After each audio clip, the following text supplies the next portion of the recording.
नमस्कार मित्रों, सनातन धर्म डायरीज में आपका स्वागत है। आज मैं आप लोगों के लिए माँ लक्ष्मी और नारद मुनि के द्वारा पूछे गए कुछ महत्वपूर्ण प्रश्नों के बारे में बताने जा रही हूँ, जो कि अपने आप में बहुत महत्वपूर्ण होते हैं। नारद मुनि ने माँ लक्ष्मी से पूछा कि हे देवी, ऐसी कौन सी स्त्रियां होती हैं, स्त्रियों के ऐसे पांच लक्षण कौन से होते हैं जिनसे घर में सुख शांति और समृद्धि आती है। तब माँ लक्ष्मी ने बताया कि हे नारद मुनि, आज आपने ये सृष्टि के कल्याण हेतु, जगत के कल्याण हेतु यह प्रश्न मुझसे किया है और मैं तुम्हें इस प्रश्न का जो उत्तर है वह एक कहानी के माध्यम से सुनाने जा रही हूँ, जो अपने आप में बहुत महत्वपूर्ण है। जो भी व्यक्ति इस कहानी को सुनेगा उसके जीवन से सदैव के लिए नकारात्मक ऊर्जा और माँ लक्ष्मी प्रसन्न होंगी। उनके घर में सुख शांति समृद्धि का वास होगा। उनके घर में कभी भी दरिद्रता घर में निवास नहीं रहेगी। तो चलिए अब मैं बताना प्रारंभ करती हूँ कि कौन सी कहानी है जिसको सुनने मात्र से तुम्हें पता चलेगा कि स्त्रियों जो होती हैं उनको कौन से कार्य नहीं करने चाहिए। तो चलो मैं तुम्हें सुनाना प्रारंभ करती हूँ।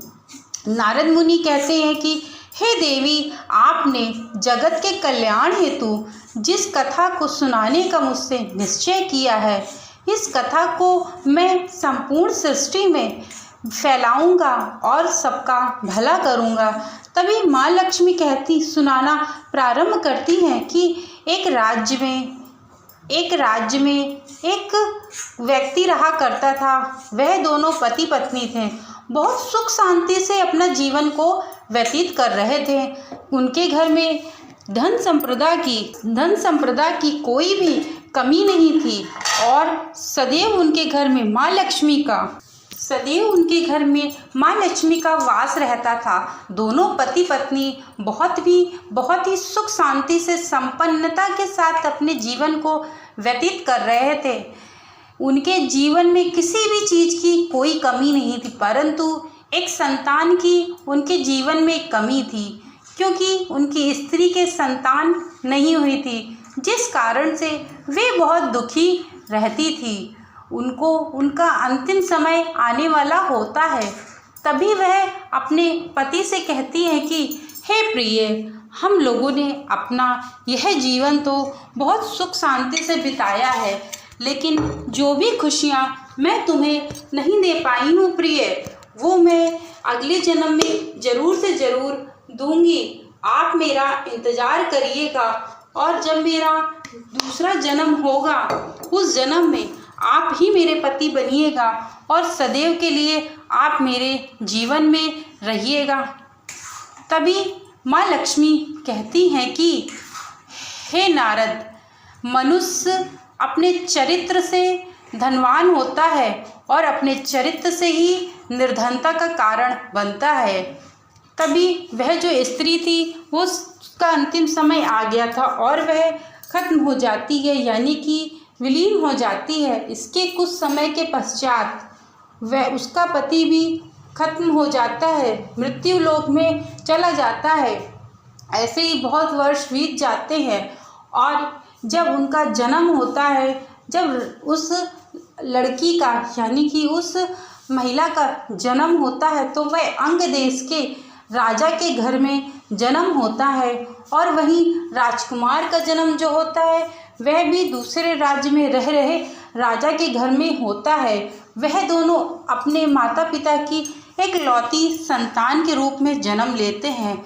उनके घर में एक उनका वफादार तोता भी रहा करता था, जो उन लोगों की सभी बातों को मानता था और उनके द्वारा किए गए सारे कार्यों में वह उनके साथ रहता था।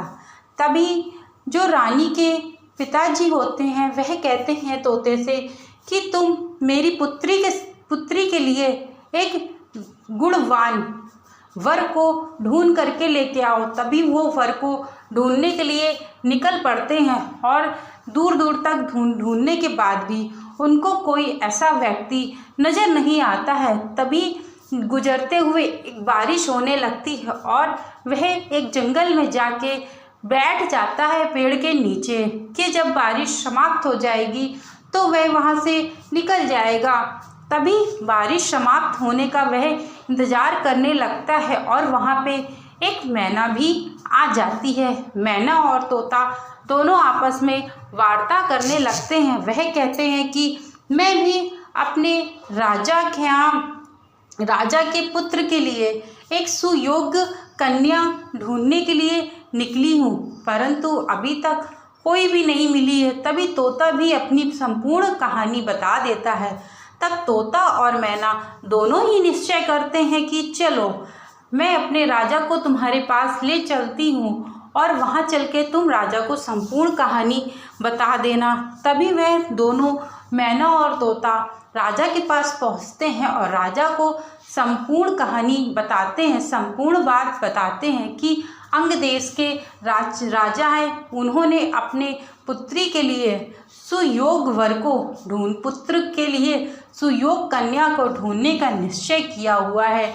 उनका जो पुत्र है वह राजा के समान है और वह अपने राज्य में सर्वश्रेष्ठ गुणों में विद्वान है। तब जो पुत्री के जो पिता होते हैं वह उस तोते की बात को मान लेते हैं और विवाह करने के लिए तैयार हो जाते हैं और निश्चय भी कर देते हैं कि 4 माह के बाद मैं अपनी पुत्री का विवाह अंग देश के राजा के पुत्र के साथ करने के लिए तैयार हूँ। समय बीतने लगता है। जैसे ही तोता महाराज के पास पहुँचता है और उनको संपूर्ण जानकारी देता है तो राजा यह बात सुन के बहुत खुश हो जाते हैं। वे विवाह की तैयारी करना प्रारंभ कर देते हैं और जैसे ही विवाह के कुछ समय ही बीतते हैं तो उनका देहांत हो जाता है, उनकी अचानक ही मृत्यु हो जाती है। यह बात जो पुत्री के पिता होते हैं, दूसरे देश के राजा होते हैं, यह बात सुन के विवाह करने के लिए मना कर देते हैं, परंतु दोनों के बीच में इतना प्रेम हो गया था, केवल और केवल मात्र एक चित्र देख करके ही कन्या जिद पे अड़ जाती है। मैं विवाह करूंगी तो अंग देश के राजकुमार के साथ ही करूंगी, इसके अलावा मैं किसी के साथ नहीं करूंगी। इतना आग्रह करने पे अपने पिता से वे अंग देश के साथ राजकुमारी के साथ विवाह करने के लिए तैयार हो जाते हैं। खूब धूमधाम से विवाह होता है दोनों लोगों का। जब विवाह करके उसी मार्ग से वह डोली लेके आ रहे होते हैं राजकुमारी की, तो उनको एक पेड़ दिखता है। रात्रि में विश्राम करने के लिए एक जगह रुकते हैं और उनको एक पेड़ दिखता है। उस पेड़ में उनके पुराने जन्मों की, जो इनके पूर्व पहले वाले जन्म थे, उसके बारे में कुछ लिखा हुआ था। दोनों ही पति पत्नी यानी कि राजा और रानी उसको देखते हैं और इस बात को वह समझ जाते हैं कि हमारा जो मिलन है यह पूर्व जन्म का ही मिलन है और हमने जीवन में इतने अच्छे कार्य किए थे कि हमारा पुनः मिलन हो गया है। तब माँ लक्ष्मी नारद मुनि से कहती हैं कि अब मैं तुम्हें बताऊंगी। माँ लक्ष्मी कहती है मैं तुम्हें बताऊंगी ऐसी कौन सी स्त्री होती है जो घर में कभी भी कलहेश नहीं होने देती है, जो स्त्री अपने पति से ज़्यादा बहस नहीं करती है और गुस्सा गर्मी नहीं होती है। उस स्त्रियों के घर में कभी भी धन की कोई कमी नहीं होती है। जो भी स्त्रियां अपने पति के साथ सुख शांति से रहती हैं, यानी कि जितना होता है उतने में ही सब्र करके रहती हैं, तो उनके जीवन में कभी भी किसी प्रकार की कोई तकलीफ़ नहीं आती है और यदि आती भी है तो वो धीरे से चल ही जाती है तकलीफ़। यदि कोई महिला, तब माँ लक्ष्मी फिर से कहती हैं, यदि कोई महिला अपने घर में साफ़ सफाई बहुत अच्छे से रखती है और शाम के समय आरती करती है, मुख्य द्वार में दिया जलाती है, तो उससे भी माँ लक्ष्मी का वास होता है और दरिद्रता सदैव के लिए दूर होती है।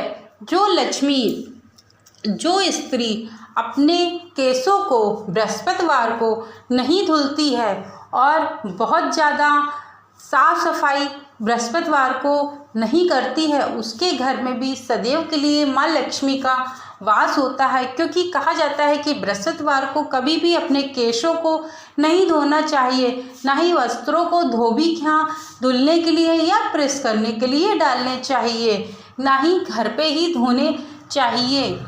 ऐसी स्त्रियों के घर में सदैव के लिए माँ लक्ष्मी विराजमान होती हैं। तभी नारद मुनि कहते हैं कि हे देवी, मुझे अपने प्रश्नों का उत्तर मिल गया है और मैं सदैव ही इन प्रश्नों को दूसरों तक पहुंचाने का कार्य करूंगा, जिससे संपूर्ण सृष्टि का भला हो सके और जीवन में सदैव के लिए दूसरों के घर में माँ लक्ष्मी का वास हो सके और जीवन में दरिद्रता का वास ना हो। मेरे द्वारा बताई गई यह माँ लक्ष्मी और नारद मुनि की कहानी आप लोगों को अच्छी लगी हो तो चैनल को लाइक शेयर सब्सक्राइब करना मत भूलिएगा। Thank you so much video को वॉच करने के लिए।